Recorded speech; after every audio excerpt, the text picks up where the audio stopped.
Hello बच्चों, तो आप सभी का स्वागत है हमारे इस चैनल 12 आर्ट्स वाला सर में। सो आज के इस वीडियो में हम सभी जो है बिहार बोर्ड के क्लास 12 का जो है हिंदी का 100 नंबर का जो है चैप्टर नंबर 12 जिसका नाम है हार जीत का सारा ऑब्जेक्टिव क्वेश्चन कवर करेंगे। आपके आने वाले एग्जामिनेशन बिहार बोर्ड 2025 के आर्ट्स के अगर आप स्टूडेंट है 2025 के एग्जामिनेशन की तैयारी करने वाले, सो आप मेरे चैनल को सब्सक्राइब कर लीजिए, क्योंकि दोस्तों जितना भी इंपॉर्टेंट ऑब्जेक्टिव क्वेश्चन बनेगा आपका हिंदी चैप्टर से सारा हम लोग इस वीडियो में कवर करेंगे, वो भी चैप्टर नंबर 12 का जिसका नाम क्या है हार जीत। तो वीडियो में लास्ट तक बने रहिए, वीडियो को लाइक, चैनल को जरूर सब्सक्राइब कीजिए जिसका नाम है दोस्तों आप सभी का 12 आर्ट्स वाले सर।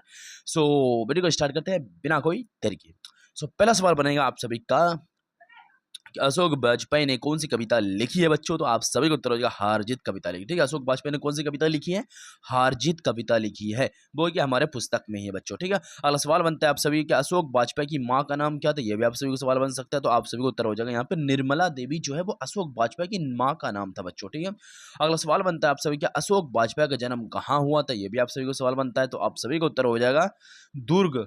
दुर्ग एक जगह है छत्तीसगढ़ में, वहां जन्म हुआ था। कहाँ? अशोक वाजपेयी का। ठीक है, फिर अगला सवाल बनता है आप सभी को कि हार जीत कविता वाजपेयी के लिए कविता संकलन से ली गई है। किस कविता संकलन से ली गई? तो आप सभी को उत्तर होगा कहीं नहीं वही से ली गई है। ठीक है बच्चों, अगला सवाल हम सभी देखते हैं। अगला सवाल है आप सभी की अशोक वाजपेयी ने किस विश्वविद्यालय से बीए किया है? तो आप सभी को उत्तर होगा पटना विश्वविद्यालय से जो है अशोक वाजपेयी ने जो है बीए किया है। ठीक है बच्चों, अगला सवाल बनता है आप सभी की अशोक वाजपेयी ने किस कॉलेज से एमए किया है? तो आप सभी को उत्तर हो जाएगा अशोक वाजपेयी ने जो वो सेंट स्टेफन कॉलेज दिल्ली से जो है एमए किया है बच्चों। ठीक है, अगला सवाल बनता है आप सभी का बच्चों। चैनल एक बात बता दें, अगर आपको पीडीएफ चाहिए, पीडीएफ आपको डिस्क्रिप्शन में लिंक मिल जाएगा टेलीग्राम चैनल का, उस चैनल को ज्वाइन करके आप पीडीएफ डाउनलोड कर सकते हैं बड़ी आसानी तरीके से।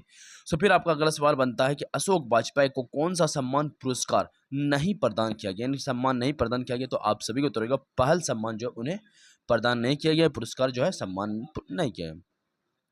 अगला सवाल बनता है आप सभी अशोक वाजपेयी ने किस विश्वविद्यालय ने किस यूनिवर्सिटी के कुलपति रह चुके हैं? तो आप सभी को उत्तर होगा महात्मा गांधी अंतर्राष्ट्रीय हिंदी विश्वविद्यालय के जो वो कुलपति रह चुके हैं। अगला सवाल बनता है आप सभी का कि हार जीत कविता में उज्जब कौन मना रहे हैं? तो आप सभी को उत्तर होगा शासक दल जो है वो हार जीत कविता में जो उज्जब मना रहा है बच्चों। ठीक है, अगला सवाल बनता है आप सभी का हार जीत कैसी कविता है? तो आप सभी को उत्तर होगा हार जीत जो है वो गदई कविता है। ठीक है, गदई कविता है। ठीक है बच्चों, अगला सवाल बनता है आप सभी के हार जीत कविता में किसका प्रश्न उठाया गया? तो आप सभी की तरफ हार का प्रश्न उठाया गया है बच्चों। ठीक है, फिर अगला सवाल बनता है आप सभी के बच्चों की कौन सी अशोक वाजपेयी की रचना नहीं है, यानी इसमें आप सभी को चारों में बताना है कि कौन सी अशोक वाजपेयी की रचना नहीं है। तो आप सभी को तरफ सब कुछ होना बचा रहेगा, ये जो है वो अशोक वाजपेयी की रचना नहीं है बच्चों। ठीक है, अगला सवाल बनता है आप सभी की कौन सी रचना जो है अशोक वाजपेयी की है? तो आप सभी को उत्तर हो जाएगा यहाँ पे उम्मीद का दूसरा नाम है, यही अशोक वाजपेयी की है।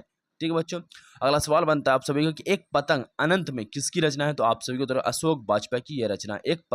एक पतंग अनंत में ये किसकी रचना है? अशोक वाजपेयी की रचना है। ठीक है बच्चों, अगला सवाल बनता है आप सभी का कि कौन सा काव्य संग्रह अशोक वाजपेयी द्वारा रचित नहीं है? तो आप सभी को उत्तर होगा गंगा तट जो है वो अशोक वाजपेयी द्वारा रचित नहीं है बच्चों। ठीक है, अगला सवाल बनता है दोस्तों कि तत्पुरुष किसकी रचना है? ये आप सभी को सवाल बनता है, तो आप सभी को उत्तर हो जाएगा तत्पुरुष जो है वो ज्ञानेंद्र पति की रचना है। ठीक है, ज्ञानेंद्र ऋषि की रचना है। ठीक है बच्चों, अगला सवाल बनता है आप सभी का हार जीत क्या है? तो आप सभी को उत्तर होगा हार जीत जो है वो गदई कविता है। ठीक है, हार जीत क्या है? गदई कविता है। फिर अगला सवाल बनता है बच्चों आप सभी का कि बे उज्जब बना रहे हैं, इसमें बे किसके लिए आया है? तो आप सही उत्तर हो जाएगा बे जो है वो किसान के लिए है, यानी कि किसान जो है वो उज्जब बना रहे हैं। ठीक है, अगला सवाल हम सभी देखते हैं। अगला सवाल बनता है आप सभी कि मशक बाला क्या कर रहा है? तो आप सभी को उत्तर होगा सड़क सींच रहा है। ठीक है बच्चों, चैनल को लाइक करते हुए जाएंगे। चैनल का नाम क्या है दोस्तों? 12 आर्ट्स वाले सर, और चैनल को सब्सक्राइब करते हुए जाएंगे। सो अगला सवाल है आप सभी का। अगला सवाल यहाँ देख सकते हैं कि अशोक वाजपेयी का जन्म कब हुआ था? ये आप सभी को बताना है, one of the important question. तो आप सभी को उत्तर होगा 16 जनवरी 1941 को जो है अशोक वाजपेयी का जन्म हुआ था। फिर अगला सवाल बनता है दोस्तों कि अशोक वाजपेयी के पिता का नाम क्या था? ये भी आप सभी को सवाल बन सकता है, तो परमानंद वाजपेयी जो है वो अशोक वाजपेयी के पिता का नाम था बच्चों। ठीक है, अगला सवाल बनता है आप सभी कौन सी कृति जो है अशोक वाजपेयी की नहीं है? तो आप सभी को उत्तर होगा कहीं नहीं वही जो है वो अशोक वाजपेयी की नहीं है बच्चों। ठीक है, अगला सवाल बनता है आप सभी कौन सी कृति जो है अशोक वाजपेयी की है? तो आप सभी को उत्तर हो जाएगा शब्द लिखने के लिए है, यह कागज बनी है। ठीक, शब्द लिखने के लिए ही यह कागज बनी है, यह कृति जो है वो अशोक वाजपेयी की है। ठीक है बच्चों, अगला सवाल बनता है आप सभी के हार जीत कविता के रचयिता कौन है? तो आप सभी को रहेगा अशोक वाजपेयी जो वो हार जीत कविता की रचयिता है। फिर अगला सवाल बनता है आप सभी के अशोक वाजपेयी ने किस पत्रिका का संपादन किया? तो आप सभी का उत्तर हो जाएगा यहाँ पे किम लिखा हुआ, किम नहीं होगा बच्चों, किस होगा। ठीक है, वो वाला किस नहीं, ये वाला किस।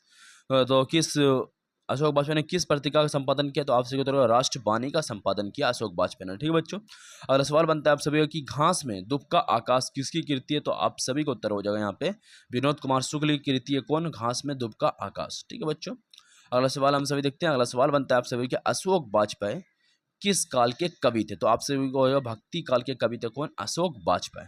तो लगभग हम लोगों ने लगभग 27 क्वेश्चन कवर कर लिया किससे? चैप्टर नंबर 12 से। सो इससे हटकर इस चैप्टर से आपका कोई भी क्वेश्चन नहीं आने वाला है। और इसके अलावा दोस्तों ये इसके बाद जो है लास्ट चैप्टर बचेगा आप सभी का 13वां चैप्टर, और उसको कंप्लीट करके हम लोग जो है हिस्ट्री की तरफ प्रदान करेंगे, और हिस्ट्री के जितने सारे इंपॉर्टेंट क्वेश्चन बनेंगे ऑब्जेक्टिव में सारा हम लोग कवर करेंगे। तो पहले जो जितना भी आर्ट्स के जितने भी सब्जेक्ट है सारा ऑब्जेक्टिव, सारे चैप्टर का ऑब्जेक्टिव हम लोग कवर करेंगे। उसके बाद दोस्तों हम लोग लॉन्ग और सब्जेक्टिव की तरफ बढ़ेंगे, क्योंकि दोस्तों ऑब्जेक्टिव भी मैन वो इंपॉर्टेंट चीज़ है, क्योंकि 50 नंबर का ऑब्जेक्टिव आते हैं। तो नॉर्मली दोस्तों अगर आप ऑब्जेक्टिव भी कवर कर लेते हैं तो जाहिर सी बात है कि आप आराम से एग्जामिनेशन निकाल सकते हैं। तो नॉर्मली दोस्तों हम लोग ऑब्जेक्टिव पे ही फोकस ज़्यादा करेंगे। सो मिलता है नेक्स्ट वीडियो में, तब तक के लिए बाय।